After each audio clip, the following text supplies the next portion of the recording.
Ça fait longtemps qu'on se demande si on a besoin de plus structurer le sport électronique et le jeu vidéo en France. On va aller à la rencontre de deux personnages clés chez Riot. Ils s'occupent de tout ce qui est stratégie et l'idée, c'est de leur demander comment se passe leur collaboration en Corée et en Chine avec des organismes déjà en place comme la KESPA ou l'ACE. On va aussi leur demander si on a besoin de ce type d'interlocuteur en Europe. C'est un type de question qu'on ne doit pas leur poser souvent et en tant que poids lourd du secteur, ça ne doit pas être facile de répondre.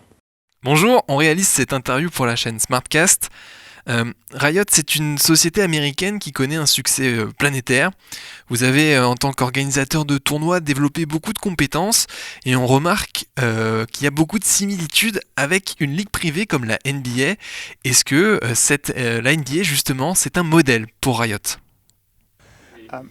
On prend beaucoup d'inspiration des ligues de sport traditionnelles telles que la NBA ou même la FIFA. Par exemple, le format de la Coupe du Monde de League of Legends se rapproche plus du format de la Coupe du Monde de foot.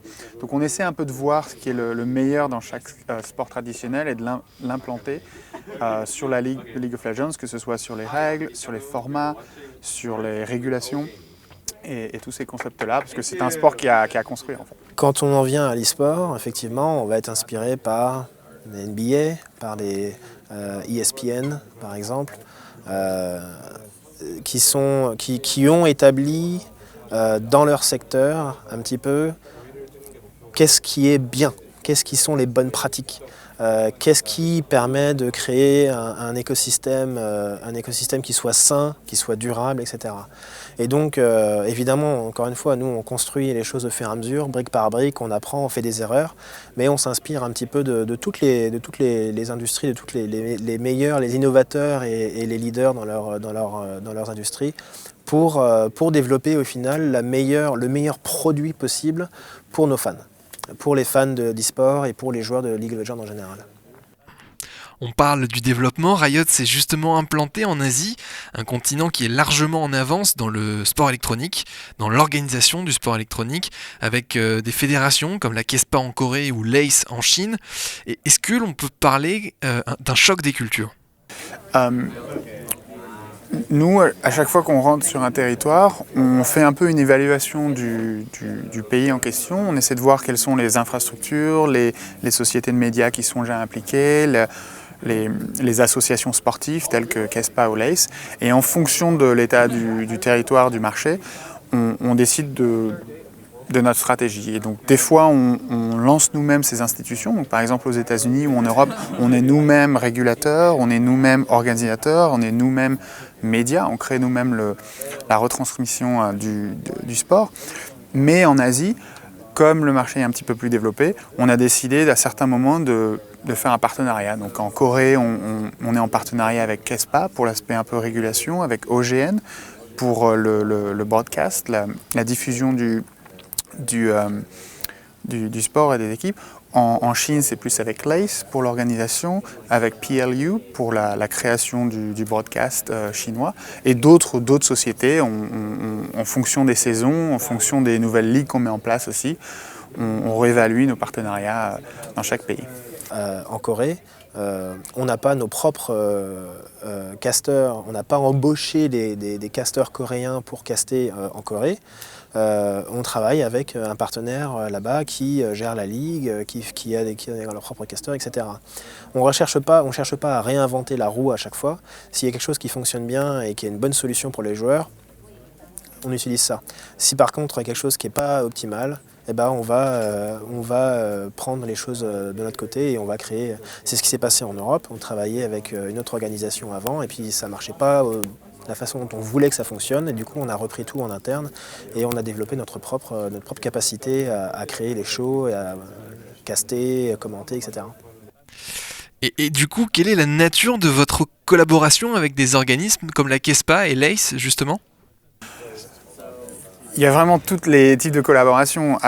Quand on travaille avec KESPA, c'est plus, ou l'ACE par exemple, c'est plus un travail de régulation. Quelles sont les règles qu'on doit mettre en place afin que l'écosystème soit sain. Quand on travaille avec OGN, c'est quels sont les flux techniques qu'on doit mettre en place de manière à ce qu'ils peuvent améliorer la reproduction du spectacle, créer des nouveaux plans, des nouveaux effets de caméra, etc. Quand on travaille avec des sponsors, on les aide à investir dans l'écosystème, que ce soit pour une équipe ou pour une ligue, etc. Donc il y a vraiment un peu tous les aspects de collaboration que tu peux imaginer dans un sport traditionnel. En Europe, il n'y a pas de fédération, justement.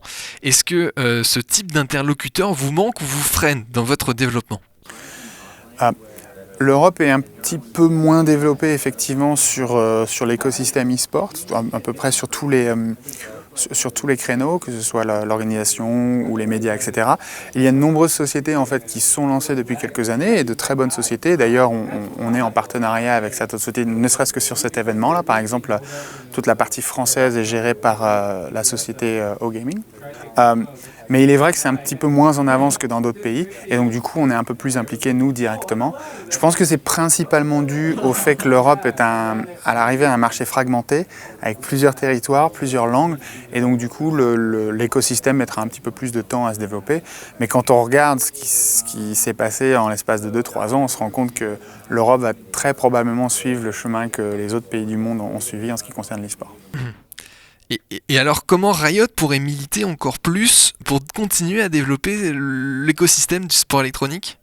Je pense quand on investit dans des événements, quand on amène la Coupe du Monde en France, on fait travailler du coup des commentateurs, des sociétés de production, des sociétés événementielles, etc. Je pense que cet enthousiasme-là entraîne le développement de l'écosystème.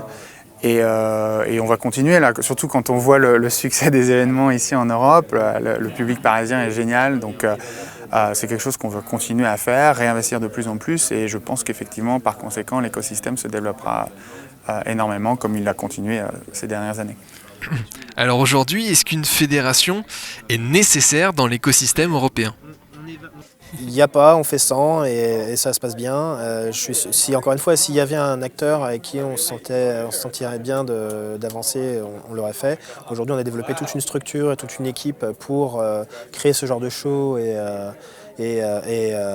fournir l'expérience que les joueurs attendent et qu'on a envie de fournir aux joueurs.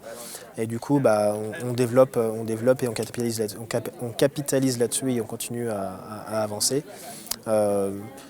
Après, on réévalue en permanence s'il y a une meilleure solution pour résoudre le problème qu'on a ou pour explorer l'opportunité qu'on a envie d'explorer que celle à laquelle on a pensé.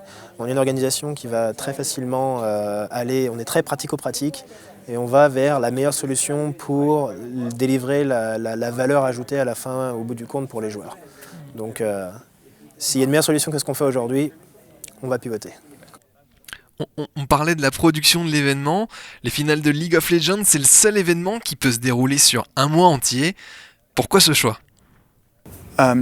Lorsqu'on a commencé à faire nos premières Coupes du Monde, donc c'était il y a 5 ans maintenant en Suède, on pensait vraiment pas qu'il y ait autant de fans du jeu et de la compétition. Et en fait, on s'est rendu compte avec le temps qu'il y avait énormément de fans. L'e-sport s'est vraiment aussi développé à l'international, donc maintenant on a plusieurs ligues et juste on a matière à créer un événement qui dure sur un mois.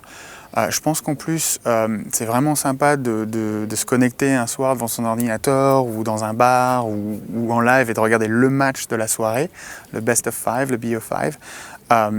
Et c'est un peu plus intéressant que de passer toute une journée à regarder une série de matchs. On est encore sur ce format-là pour les poules. Mais à partir des quarts de finale et de demi-finale, c'est plus la soirée, l'affiche, le match, de manière assez proche du sport traditionnel. Dernière question un peu plus philosophique. Avec 70 millions de joueurs en moyenne et tous ces écosystèmes qui sont développés autour du jeu, est-ce que League of Legends ne va pas tomber aujourd'hui dans ce qu'on appelle le domaine du bien commun ? Nous, on considère déjà que c'est le cas. On considère que League of Legends n'est pas Riot, League of Legends est la communauté. Le succès de League of Legends aujourd'hui, c'est la communauté. Nous, on est les développeurs, on influence un peu la direction de League of Legends, mais le succès de League of Legends est complètement fait par la communauté. Si la communauté et les joueurs n'étaient pas satisfaits et que ça ne répondait pas à leurs besoins, League of Legends ne sera pas là demain.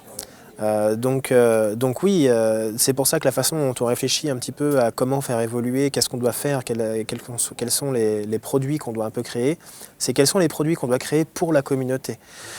On cherche à ce que ce soit un écosystème qui soit autosuffisant en quelque sorte. On n'aimerait rien de plus qu'il y ait des clubs de League of Legends partout, qu'il y ait des ligues dans tous les pays, etc., qui soient organisées par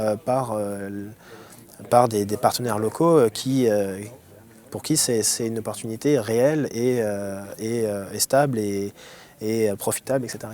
J'espère, en tout cas on espère que League devienne un jeu pas juste d'un moment mais d'une vie en fait tout simplement et on n'espère pas que les joueurs continuent à jouer toute leur vie non-stop etc. Mais ce qu'on aspire c'est de créer un jeu qui soit vraiment fun et peut-être sur une partie de ta vie tu vas y jouer vraiment beaucoup pendant 1 ou 2 ans et puis après un autre jeu va sortir et tu vas jouer à cet autre jeu et puis après tu vas changer de boulot donc tu vas pas vraiment jouer et puis peut-être 5 ans plus tard tu vas voir la finale qui passe dans ton pays, tu vas aller regarder ça, tu trouves ça génial et tu retombes dans le jeu pendant 6-12 mois et voilà, on espère vraiment que le jeu puisse suivre les joueurs lors de leur vie.